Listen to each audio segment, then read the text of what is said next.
నమస్కారం, SRTV news కి స్వాగతం. హెడ్లైన్ చూద్దాం.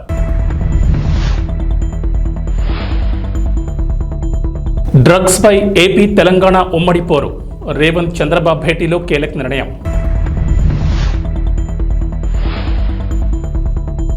విద్యార్థులకు ఏపీ ప్రభుత్వం శుభవార్త.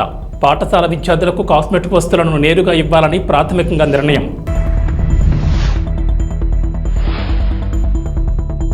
కె కేశవరావుకు కీలక పదవి. కేబినెట్ హోదాతో ఉత్తర్వులు జారీ.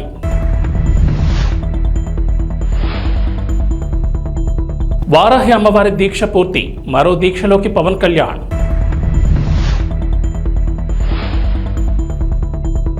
ఏపీ తెలంగాణకు రెయిన్ అలర్ట్. పలు జిల్లాల్లో భారీ వర్షాలు, ఎల్లో అలర్ట్ జారీ. తెలంగాణ సీఎం రేవంత్ రెడ్డి ఆంధ్రప్రదేశ్ సీఎం చంద్రబాబు నాయుడు భేటీలో ప్రస్తావించిన అంశాలను రెండు రాష్ట్రాల మంత్రులు జాయింట్ ప్రెస్ మీట్ పెట్టి వెల్లడించారు. తెలంగాణ ఉప ముఖ్యమంత్రి బట్టి విక్రమార్క, ఏపీ మంత్రి అనగాని సత్యప్రసాద్ ముఖ్యమంత్రుల సమావేశ వివరాలు వెల్లడించారు. ఉమ్మడి ఆంధ్రప్రదేశ్ విడిపోయి 10 ఏళ్లు పూర్తయినా విభజన సమస్యలు ఇప్పటికీ పరిష్కారం కాలేదని, వాటిపై ఈ సమావేశంలో చర్చించినట్లు బట్టి విక్రమార్క చెప్పారు. డ్రగ్స్కు వ్యతిరేకంగా యాంటీ నార్కోటిక్స్ డ్రైవ్స్ చేయాలని నిర్ణయించామని, సైబర్ నేరాలు అరికట్టేందుకు చర్యలు తీసుకున్నామని తెలిపారు. డ్రగ్స్, సైబర్ క్రైమ్స్ పై ఇరు రాష్ట్రాలు కలిసి పనిచేయాలని నిర్ణయించామని చెప్పారు. ఇక ఇటీవల ఏపీలో కూడా యాంటీ నార్కోటిక్ టాస్క్ ఫోర్స్ ఏర్పాటు చేయడం గమనార్హం. రెండు రాష్ట్రాల ముఖ్యమంత్రులు సమగ్రంగా చర్చించిన తర్వాత ఒక నిర్ణయానికి వచ్చారని, ఇరు రాష్ట్రాలకు చెందిన అధికారులతో కూడిన ఉన్నత స్థాయి కమిటీ వేయాలని నిర్ణయించినట్లు తెలిపారు. ఇక మంత్రులతో కూడిన మరో కమిటీని కూడా ఏర్పాటు చేయాలని నిర్ణయం తీసుకున్నట్లు వెల్లడించారు. రెండు రాష్ట్రాల ప్రభుత్వ ప్రధాన కార్యదర్శులు, ఇరు రాష్ట్రాల నుంచి 3 చొప్పున అధికారులతో 2 వారాల్లోగా కమిటీ ఏర్పాటు చేస్తామని బట్టి విక్రమార్క స్పష్టం చేశారు. గిరిజన సంక్షేమ పాఠశాలలో చదివే విద్యార్థులకు ఆంధ్రప్రదేశ్ ప్రభుత్వం శుభవార్త చెప్పింది. పాఠశాల విద్యార్థులకు కాస్మెటిక్ వస్తువులను నేరుగా ఇవ్వాలని ప్రాథమికంగా నిర్ణయం తీసుకుంది. గత ప్రభుత్వం కాస్మెటిక్ వస్తువులను నేరుగా ఇవ్వకుండా కాస్మెటిక్ ఛార్జీలను విద్యార్థుల తల్లుల ఖాతాలో జమ చేస్తూ వచ్చింది. అయితే ఆ నగదు సకాలంలో విడుదల చేయలేదనే ఆరోపణలు ఉన్నాయి. దీంతో కాస్మెటిక్ వస్తువులు అందక విద్యార్థులు ఇబ్బందులు పడ్డారు.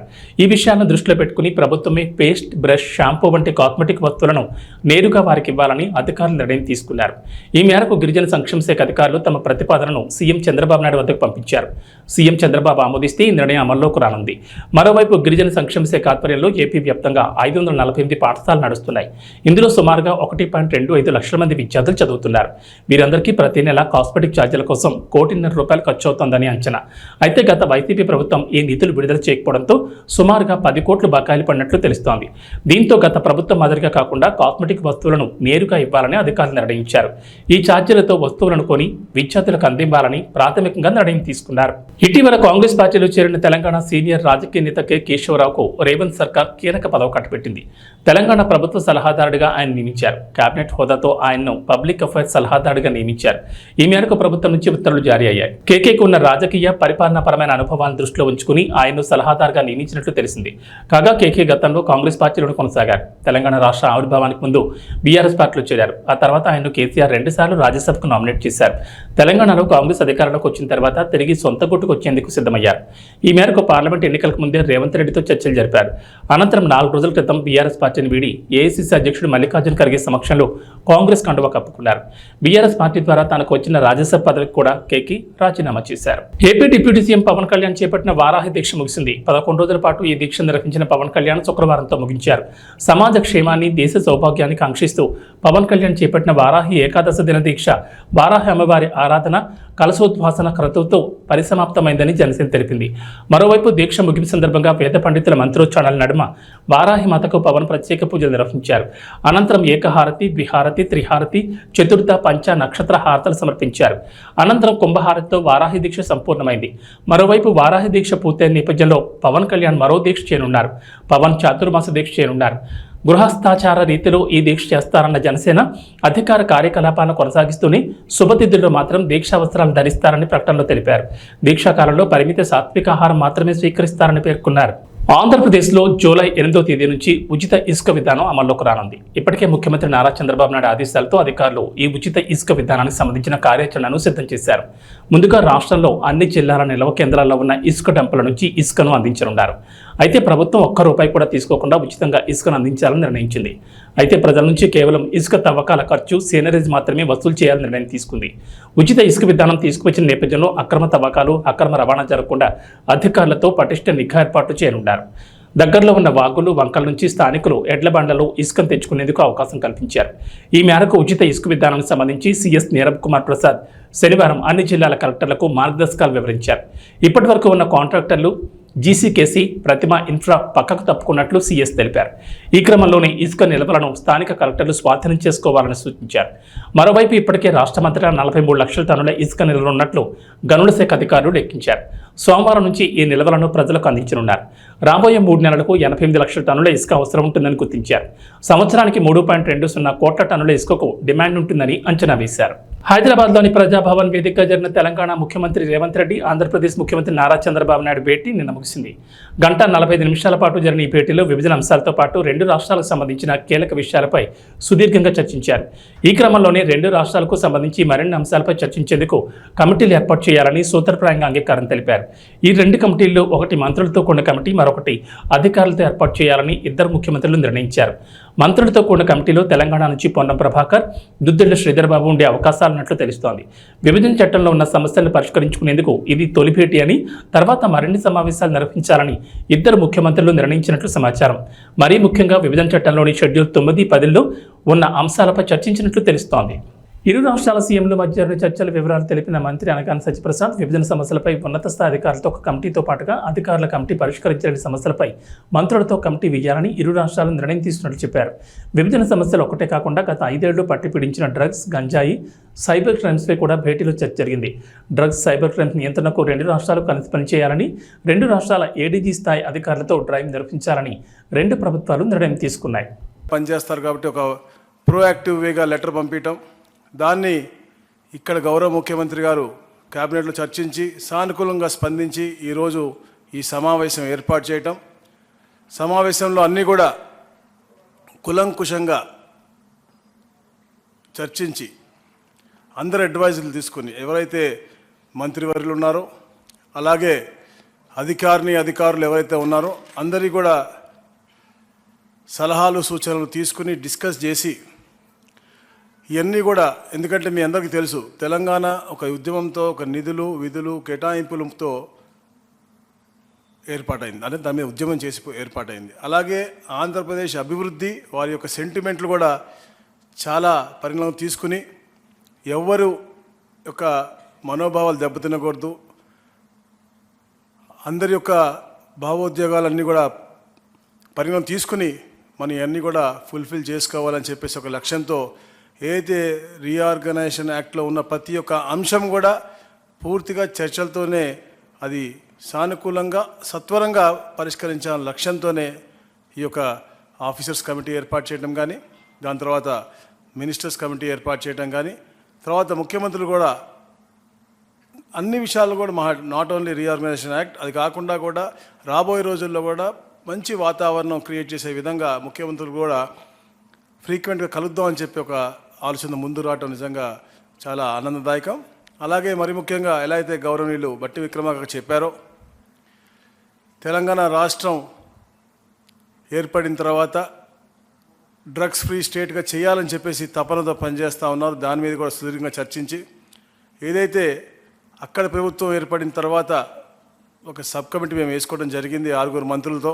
ఎందుకంటే అక్కడ మా దగ్గర కూడా స్కూల్ బ్యాగుల్లో, అంటే 8th క్లాస్ చదువుకునే స్కూల్ బ్యాగుల్లో కూడా మనకి గంజాయి దొరికే పరిస్థితి మాకు అక్కడ రాష్ట్రంలో ఉంది. కాబట్టి ఎడ్యుకేషన్ మినిస్టర్ కానీ, గౌరవ హోమ్ మినిస్టర్ కానీ, అలాగే ట్రైబల్ వెల్ఫేర్ మినిస్టర్ కానీ, ట్రాన్స్పోర్ట్ మినిస్టర్ అందరూ కూడా వేసుకుని మేము సబ్ కమిటీ ఏర్పాటు చేయడం, వారి మీటింగ్ కూడా జరగడం జరిగింది. సో అక్కడ ఉన్నటువంటి ఈ యొక్క డ్రగ్ కల్చర్ని ఇక్కడ ఉన్నటువంటి డ్రగ్ కల్చర్కి లింక్ ఉంది. ఎందుకంటే అక్కడ ఉత్పత్తి అయ్యి ఇక్కడికి ఎక్కువగా వస్తుందని చెప్పేసి ఇక్కడ ముఖ్యమంత్రి గారు చాలా కన్సర్న్గా ఉన్నారు. కాబట్టి ఒక జాయింట్గా ఒక ఇద్దరు అధికారులు అడిషనల్ డీజీపీ. పత్తికొండలో శాంతినికేతన్ ట్యుటోరియల్లో డాక్టర్ శ్యాంప్రసాద్ ముఖర్జీ జయంతిని బీజేపీ పత్తికొండ మండల అధ్యక్షులు కొత్తపల్లి శంకరేచార్ ఆధ్వర్యంలో ఘనంగా నిర్వహించారు.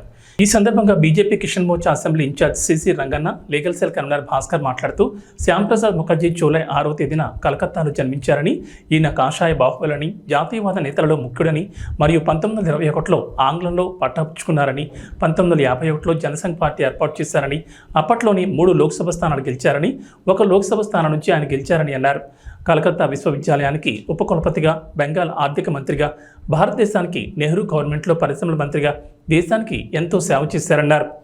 గౌరవ సంపద కామరాజ్ ముఖర్జీ గారు మన భారతదేశంలో చాలా ముఖ్యమైన వ్యక్తి. కాశ్మీర్ని పోయినసారి వాళ్ళు కాంగ్రెస్ పార్టీ వాళ్ళు రెండుగా చీల్చారు. అది వద్దని భారతదేశంలో విలీనం కావాలని పోరాడిన చాలా ముఖ్యమైన వ్యక్తి. మా పార్టీలో చాలా కీలకమైన వ్యక్తి, ఘనుడు. అతనికి మా పార్టీ తరఫున మా ప్రజల తరఫున నివాళులు అర్పించుకుంటాం. ముఖర్జీ గారు ఈ యొక్క జయంతి సందర్భంగా ఈ యొక్క బీజేపీ నాయకులందరూ కలిసి ఆయనకు పూలమాల వేసి ఆయన సత్కరించడం జరిగింది. అందులో భాగంగా ఈయన 370 ఆర్టికల్ని అప్పట్లోనే కాంగ్రెస్ గవర్నమెంట్ అది విభజించడానికి ఆర్టికల్ని ఏర్పాటు చేసినప్పుడే ఈయన ఖండించి దానికోసం పోరాడి ఆయన ఆ యొక్క పోరాటంలోనే ఆయన అసూలు బాసినాడు. ఆయన అందులో వెస్ట్ బెంగాల్ మంత్రిగా కూడా కేంద్ర ఆర్థిక మంత్రిగా కాబట్టి ఆయనకు ఘననివ్వాలి. ఆయన పుట్టినరోజు వేడుకను ఘనంగా జరుపుకోవడం జరిగింది. వైఎస్ఆర్సీపీ కార్యకర్త అజయ్ కుమార్ రెడ్డిని పరామర్శించారు. అనంతపురం కడప రిమ్స్ ఆసుపత్రి ప్రాంగణంలో మాజీ ముఖ్యమంత్రి వైఎస్ జగన్మోహన్ రెడ్డి. అనంతరం ఆయన మీడియాతో మాట్లాడారు. ఇక్కడ హాస్పిటల్లో ఒక యంగ్స్టర్ బహుశా 20-25 ఏళ్ళు ఉంటాయేమో తన పిల్లాడికి. ఆ 20 ఏళ్ల పిల్లాడిని ఎందుకు నిర్దాక్షిణ్యంగా కొట్టారో కూడా తెలియదు. కేవలం ఎన్నికల్లో వైఎస్ఆర్ కాంగ్రెస్ పార్టీకి తరఫున తాను ఓటు వేశాడని, వైఎస్ఆర్ కాంగ్రెస్ పార్టీకి సంబంధించిన కుటుంబానికి చెందిన వ్యక్తిని అతి దారుణంగా కావాలని అదే పనిగా వేంపల్లెకు అదే పనిగా ఒక వెహికల్లో వచ్చి దారిలో పోతా ఉన్న పిల్లోడిని బైక్ ఆపి నిర్దాక్షిణ్యంగా కొట్టి హాస్పిటల్ పాలు చేస్తా ఉంటే ఏమి సాధిస్తా ఉన్నారు? ఇంతవరకు పులివెందుల్లో ఎప్పుడు ఇలాంటి సాంప్రదాయం లేదు. ఎన్నో ఎన్నికల్లో చేశాం, ఎప్పుడు పులివెందుల్లో ఇలాంటి సాంప్రదాయం లేదు. ఎన్నికలు అయిపోయిన తర్వాత ఓటు వేయని వారిని కొట్టే కార్యక్రమం ఎప్పుడు జరగల. రాష్ట్ర వ్యాప్తంగా కూడా ఒక భయాందోళన వాతావరణం క్రియేట్ చేయడం కోసం అని రాష్ట్ర వ్యాప్తంగా ఇదే చేయిస్తా ఉన్నారు దగ్గరుండి. ఏం సాధిస్తారు దీనివల్ల? మీరు వేసే ఈ బీజం చేసే ఈ చెడు సాంప్రదాయం రేపొద్దున మళ్ళీ తెలుగుదేశం పార్టీ కార్యకర్తలకి చుట్టుకుంటుంది. చంద్రబాబు నాయుడు అనుకుంటా ఉన్నాడు తానేదో ఈ మాదిరిగా చేసి భయాందోళన క్రియేట్ చేసి వైఎస్ఆర్ కాంగ్రెస్ పార్టీకి ఓటు వేసిన వాళ్ళని కొట్టడం వల్ల ఒక తెలియని ఆనందం తనలో ఏదో పొందాలని చెప్పి అనుకుంటా ఉన్నాడు. రాష్ట్ర వ్యాప్తంగా ఒక భయాన్ని క్రియేట్ చేయాలని ప్రయత్నం చేస్తా ఉన్నాడు. కానీ నేను చంద్రబాబు నాయుడు గారికి మరొక్కసారి కూడా చెప్తా ఉన్నా, ఒక చెడు సాంప్రదాయానికి నాంది పలుకుతా ఉన్నారు. దయచేసి ఆపండి. ఆపకపోతే మాత్రం ఎల్లకాలం మీరే అధికారంలో ఉండరు. అధికారం మారిన రోజున ప్రజలు చంద్రబాబు నాయుడు గారు చేస్తా ఉన్న ఈ అన్యాయాలను చూసి శిశుపాలని పాపాలు పండినట్టుగా ఆ పాపాలు చాలా వేగంగా పండుతా ఉన్నాయి. అధికారం మారిన రోజున తాను చేస్తా ఉన్న ఈ చెడు సాంప్రదాయం తనకే చుట్టుకుంటుంది. ఈరోజు దెబ్బలు తగిలినా దెబ్బలు తిన్నా ప్రతి ఒక్కరూ కూడా రేపొద్దున ఇదే మళ్ళీ అటువైపున చేసేదానికి మీరంతటి మీరే బీజం వేస్తా ఉన్నారు. ఇది సరైన పద్ధతి కాదు. నాయకులుగా ఉన్న మనలాంటి వాళ్ళం ఇలాంటివి ప్రోత్సహించాల్సిన పని ఎప్పుడు రాకూడదు, జరగకూడదు. దయచేసి చంద్రబాబు నాయుడు గారికి ఇప్పటికైనా చెప్తా ఉన్నా, చంద్రబాబు నాయుడు గారిని హెచ్చరిస్తా ఉన్నాను, మరొక్కసారి మళ్ళీ హెచ్చరిస్తా ఉన్నాను. ఇది కరెక్ట్ సాంప్రదాయం కాదు, దయచేసి దీన్ని ఆపమని చెప్పి. నువ్వు నిజంగానే ఒకసారి మీరు కూడా వెళ్ళి ఒకసారి చూడండి. ఒకసారి ఏం పాపం చేశాడు నా పిల్లోని, ఎందుకు కొట్టారు, ఏం పాపం చేశాడని కొట్టారు. ఒకసారి హాస్పిటల్లో కూడా ఒకసారి చూడండి. ఒకసారి 90 మంది పిల్లలు ఇక్కడ జాయిన్ అయ్యారు. మధ్యాహ్న భోజనం పథకం సరిగ్గా జరక్క మధ్యాహ్న భోజన పథకం సరిగ్గా జరగడం లేదు. పిల్లలకు కనీసం బ్యాగుల సప్లై కూడా సరిగ్గా జరగడం లేదు. ఇచ్చేటోడు ఎవడు ఇవ్వడం లేదు సరిగ్గా ఏది వ్యవస్థ అనేది ఏది సరిగ్గా జరగడం లేదు. వ్యవస్థను గాడిలో పెట్టండి. మీరు ప్రజలు మిమ్మల్ని ఏదైతే ఓటు వేశారో ఒక కారణం చేత మీరు ప్రజలు 10% మంది ఓట్లు, మాకు రావాల్సిన 10% మంది ఓట్లు మీకు వైపు డ్రిఫ్ట్ అయ్యాయి అని అంటే కేవలం మీరు చేసిన మోసపూరిత వాగ్దానాల వల్ల డ్రిఫ్ట్ అయ్యాయి. ప్రజలు మీ దగ్గర నుంచి ఎక్స్పెక్ట్ చేస్తూ ఉన్నారు. రైతులు అల్లాడిపోతూ ఉన్నారు, రైతు భరోసా అందక. పిల్లలు అల్లాడిపోతూ ఉన్నారు, పిల్లలు బడులు స్టార్ట్ అయ్యాయి, కానీ తల్లులకు అమ్మఒడి కార్యక్రమం ద్వారా వస్తూ ఉన్నది రావడం లేదు. తల్లులు ఎదురుగా ఆశగా ఎదురు చూస్తూ ఉన్నారు. వాళ్ళని చూసుకోండి. అక్క చెల్లెమ్మలకి ఇస్తామన్నారు నెల 1,500 రూపాయలు, అది ఇచ్చే కార్యక్రమం చూసుకోండి. ఇంటింటికి ఉద్యోగం అన్నారు, ఉద్యోగం ఇవ్వకపోతే 3,000 రూపాయలు ప్రతి ఇంటికి నిరుద్యోగ వృత్తి అన్నారు. ఆ పిల్లలందరూ ఎదురు చూస్తూ ఉన్నారు, మీరు ఎప్పుడెప్పుడు ఇస్తారు 3,000 రూపాయలు నిరుద్యోగ వృత్తి అని. అది చూసుకోండి. ఇటువంటి ఏవి కూడా మంచి కార్యక్రమాలు ఏవి కూడా చేయకుండా రాష్ట్ర వ్యాప్తంగా భయాందోళన మాత్రమే క్రియేట్ చేసే దుర్బుద్ధిని చేసే దుశ్చర్యను ఆపండి అని మరొకసారి హెచ్చరిస్తూ చెప్తా ఉన్నాం. శిశుపాలను పాపాలు పండినట్టుగా వేగంగా జరుగుతూ ఉన్నాయి. తన పాపాలు పండడం అన్నది కూడా తను మర్చిపోతున్న సందర్భంగా మరొకసారి చెప్తా ఉన్నాం.